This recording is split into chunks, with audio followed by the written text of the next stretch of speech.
क्या supreme court में पकड़े जाने का और रंगे हाथों पकड़े जाने का डर देश की मोदी सरकार को सता रहा था, केंद्रीय गृह मंत्रालय को सता रहा था, गृह मंत्री अमित शाह को सता रहा था।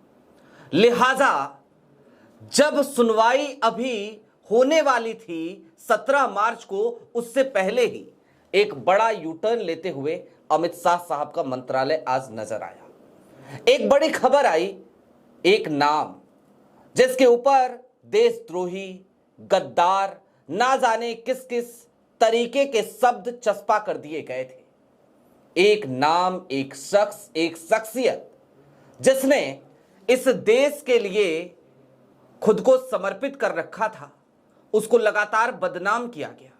नाम सोनम वांगचुक। आज की तारीख में उनके ऊपर से एनएसए हटा दिया गया। क्यों हटाया गया एनएसए और लगाया क्यों गया था? 170 दिन से सोनम वांगचुक अपनी रिहाई का इंतजार कर रहे थे।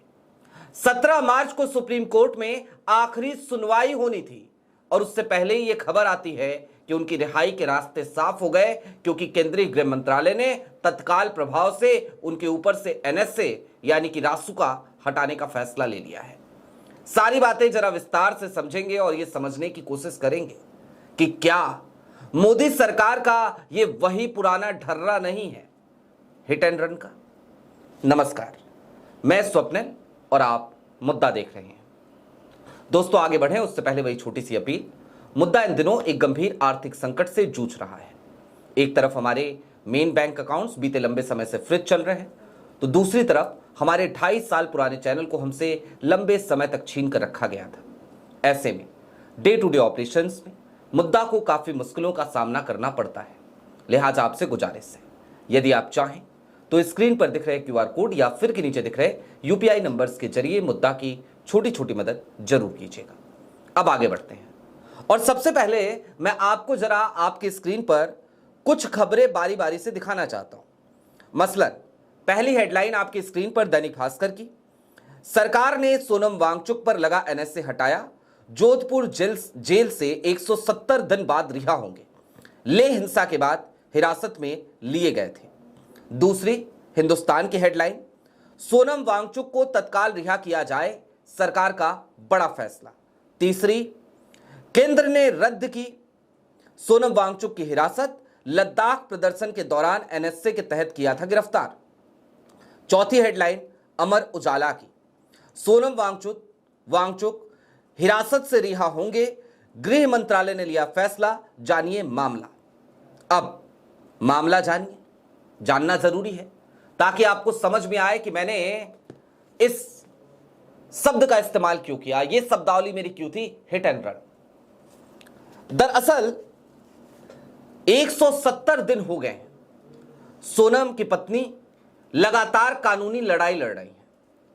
यहां तक कि केस डायरी तक के लिए सोनम की पत्नी को कानूनी लड़ाई लड़नी पड़ी, तब जाके उनको मुहैया कराया गया। सोनम के ऊपर जिस तरीके के लाछन इस देश की गोदी मीडिया ने लगाया, क्या उस लांछनों को हम भूल सकते हैं? किसी ने टीवी के स्क्रीन पर आकर सोनम को गद्दार कह दिया, किसी ने देशद्रोही कहा, किसी ने कहा कि नेपाल से कुछ प्रदर्शनकारी आए थे, किसी ने कहा कि कांग्रेस के कुछ नेता भी शामिल थे जो लगातार लेह में हिंसा फैलाने में सोनम की मदद कर रहे थे। इस तरीके के तमाम आरोप सोनम के मत्थे मढ़ने की पुरजोर कोशिशें की गई। मामला सुप्रीम कोर्ट में था और 17 तारीख को सुनवाई होनी थी, लेकिन जरा क्या होने वाला था उस सुनवाई में वो आपको बताएंगे।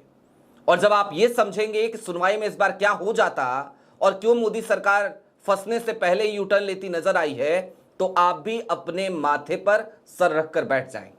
यह हाल है इस समय की सरकार का। लेकिन एक बार वो जरा टाइमलाइन याद कीजिए। 26 सितंबर 2025 की तारीख थी। लद्दाख को राज्य का दर्जा देने की मांग को लेकर लेह में उस समय सोनम बैठे हुए थे, धरने पर अनशन कर रहे थे, और उसी समय एक प्रदर्शन होता है जो हिंसक रूप ले लेता है। केंद्र ने 26 सितंबर 2025 को जब ये सब कुछ हुआ तो सोनम वांगचुक को हिरासत में ले लिया। 27 सितंबर 2025 सुरक्षा कारणों का हवाला देकर सरकार ने सोनम को लद्दाख से करीब 1500 किलोमीटर दूर राजस्थान की जोधपुर सेंट्रल जेल में शिफ्ट कर दिया। 3 अक्टूबर 2025 की तारीख आती है। उनकी पत्नी है गीतांजलि। सुप्रीम कोर्ट में वो हैबियस कॉर्पस याचिका दायर कर गिरफ्तारी को चुनौती देती हैं। 10 अक्टूबर 2025 की तारीख आती है। पहली सुनवाई होती है। सुप्रीम कोर्ट ने केंद्र और लद्दाख प्रशासन से जवाब मांगा था और उस समय नोटिस जारी किया था। पहली सुनवाई में जाहिर सी बात है यही होता है। फिर 16 फरवरी 2026, अभी कुछ दिनों पहले, सुप्रीम कोर्ट ने मेडिकल रिपोर्ट मांगी, हिरासत के आधार बने वीडियो और दस्तावेजों पर सवाल उठाए। फरवरी और मार्च में 24 से ज्यादा बार मामला यह सुप्रीम कोर्ट में लिस्टेड हुआ है। 14 मार्च 2026 यानी आज की तारीख जब वांगचुक पर लगा एनएसए हटा दिया गया है। लेकिन अब क्यों हटाया गया है, अब जरा यह भी जान लीजिए। आपको हमने अभी बताया कि 16 फरवरी को जब सुनवाई हुई 2026 को, तो कोर्ट ने कहा कि जरा वो वीडियो हमें उपलब्ध कराइए जिन वीडियोज के आधार पर आपने सोनम को गिरफ्तार किया था।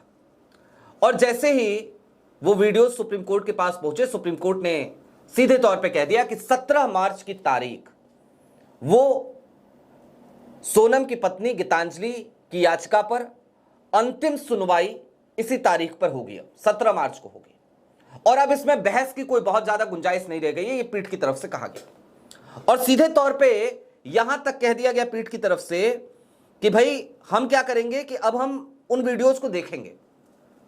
पहले हम दोनों, चूंकि 2 जजों की बेंच है, तो उन्होंने कहा पहले हम अलग अलग देखेंगे, उसके बाद हम उस वीडियो को एक साथ देखेंगे। उस वीडियो को जिसको आधार बनाकर आपने सोनम वांगचुक को गिरफ्तार किया था। और उसके बाद अब कोई बहस नहीं होगी, हम अपना फैसला सुरक्षित रखेंगे और फिर हम अपना फैसला सुना देंगे। केंद्र सरकार को भी यह बात अच्छे से पता थी कि जिस वीडियो के आधार पर सोनम वांगचुक को गिरफ्तार किया गया है, उस वीडियो में ऐसा कुछ नहीं है कि उसके आधार पर एनएसए लगाकर सोनम वांगचुक को इतने दिनों तक गिरफ्तार करके रखा जाए, उनको हिरासत में रखा जाए। दरअसल एनएसए जब भी किसी व्यक्ति पे लगता है, मान लीजिए कि मैं अभी सरकार से सवाल पूछ रहा हूं, सरकार को आ जाए गुस्सा, भाई ताकत है, ताकतवर है, और आज की मौजूदा हालात में सरकार कहां जवाब देना जानती है, तो वो क्या करेंगे, एनएसए अगर लगा देते हैं तो बड़ी सीधी सी बात है, 12 महीने तक आपको जेल में रख दिया जाएगा और आप चू नहीं कस पाओगे। 12 महीने तक। सोनम वांगचुक कितने दिन से हैं? 170 दिन हो गए, यानी कि सोनम वांगचुक तकरीबन 6 महीने से अंदर हैं। और यह समझ लीजिए कि अपनी आधी एनएसए के तहत जितने दिन को रखा जा सकता था, उसका आधा हिस्सा तो वो जेल के भीतर ही काट चुके हैं। अब इस मामले पे बहस की कोई गुंजाइश बची नहीं थी। सीधे तौर पे माननीय जजों ने कह दिया था कि साहब अब बहस वहस नहीं होगी, अब तो हम जो वीडियो आएगा वो वीडियो देखेंगे और वीडियो देखने के बाद अपना फैसला सुना देंगे। सरकार को पता था वीडियो में कुछ है नहीं, ढाक के 3 पात, तो करें क्या। तो फिर ये यू टर्न लिया गया। और वैसे भी कौन सा पहली बार ये सरकार यू टर्न ले रही है। साहब की आदत है, मोदी जी की आदत है यू टर्न लेने की। एक बार फिर ले लिया यू टर्न। लेकिन हां, ये राहत की बात है सोनम वांगचुक के लिए, ये राहत की बात है उन लोगों के लिए भी जो सोनम के साथ खड़े थे। ये राहत की बात उन लोगों के लिए भी है जो लोकतंत्र में जवाबदेही चाहते हैं, जो लोकतंत्र में अकाउंटेबिलिटी की उम्मीद करते हैं अथॉरिटी से, सरकार से, सत्ता से। ये राहत की बात है उन लोगों के लिए भी कहीं ना कहीं जो कम से कम आज की तारीख में भी आवाज उठाते हैं। उनको ये तो जरूर लग रहा होगा कि चलो यार, रोशनी की एक किरण तो है। लेकिन मैं इसे चलते चलते आपके सामने अपना एक अलग नजरिया रखना चाहता हूं। कितना बेहतर होता ना सरकार यू टर्न नहीं लेती। और सुप्रीम कोर्ट में जब 170 दिन रह गए थे, 10 दिन और सही, 10 दिनों के भीतर सुप्रीम कोर्ट से फैसला आ जाता। 3 दिन बाद, 72 घंटे बाद वैसे भी सुनवाई थी, 72 घंटे बाद तो सुप्रीम कोर्ट में छीछा लेदर होनी तय थी। तो बेहतर था कि यू टर्न ना हुआ होता। लेकिन हां, ये मोदी सरकार है, ये अमित शाह साहब हैं। ये पहले ही वो पृष्ठभूमि समझ लेते हैं, ये पहले ही बैकग्राउंड को समझ लेते हैं और ये पहले ही अपना सेफ एग्जिट तलाश लेते हैं। तो सरकार ने आज सेफ एग्जिट तलाश लिया, सोनम रिहा हो रहे हैं। मुझे आज शिकायत सरकार से नहीं है, मुझे आज शिकायत मोदी जी से नहीं है, मुझे आज शिकायत अमित शाह साहब से नहीं है। मुझे तो शिकायत उस सिस्टम से है जिस सिस्टम की वजह से सोनम को ये तमाम प्रताड़नाएं झेलनी पड़ी। और मुझे शिकायत अपनी उस बिरादरी से भी है, पत्रकारों की बिरादरी से, जिसने सोनम के ऊपर ना जाने किस किस तरीके के लाछन लगाए। वो शब्द क्या वापस लौट सकते हैं? जरा सोचिए, सोनम के परिवार पर क्या गुजरी होगी। सोनम जब जेल में बैठकर अखबार पढ़ते होंगे, उनके ऊपर क्या गुजरती होगी जब उनके लिए देशद्रोह, गद्दार, इस तरीके के शब्दों का टीवी डिबेट्स में जयचंद जैसे शब्दों का इस्तेमाल किया जाता होगा सोनम के लिए। वो व्यक्ति टूट जाता होगा और वो ये सोचने पर मजबूर हो जाता होगा, क्या इसी देश के लिए मैंने अपना जीवन समर्पित किया था? एक ऐसा एक्टिविस्ट, एक ऐसा समाज सेवी जो लगातार अपने ज्ञान, अपने हुनर को इस देश की सेवा में समर्पित करता रहा, हमने उसके चेहरे पर कालिख पोतने में कोई कसर नहीं छोड़ी। आज की तारीख में मेन स्ट्रीम मीडिया को चाहिए, गोदी मीडिया के उन पत्रकारों को चाहिए कि वो आज सोनम वांगचुक से माफी मांगे, हाथ जोड़कर माफी मांगे। लेकिन ये आप भी जानते हैं और हम भी जानते हैं कि ऐसा करेंगे नहीं। और क्यों नहीं करेंगे? क्योंकि इनकी खाल इतनी मोटी हो चली है कि इन्हें इस बात से फर्क नहीं पड़ता। लेकिन हां, रिहाई हो रही है सोनम की, सोनम को बधाई। एनएसएस सरकार ने लगाया था, एनएसएस सरकार ने हटाया है, लिहाजा हम ये कह सकते हैं कि सरकार झुकी है। आज की तारीख में इसके लिए भी सोनम को बधाई। और हम उम्मीद करते हैं कि सोनम आगे भी इस देश के लिए उसी तरीके से समर्पित होकर काम करते रहेंगे। हम उम्मीद करते हैं सोनम आगे भी ऐसे ही आवाज उठाते रहेंगे, क्योंकि जेल इतनी बुरी जगह तो नहीं होती। वो पुरानी एक कहावत है ना, लोग कहते हैं जब तक जेल में चना रहेगा आना जाना लगा रहेगा। आपकी क्या राय है वो हमें कमेंट बॉक्स में जरूर बताइएगा।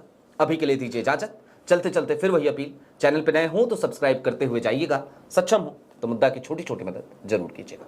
बहुत शुक्रिया।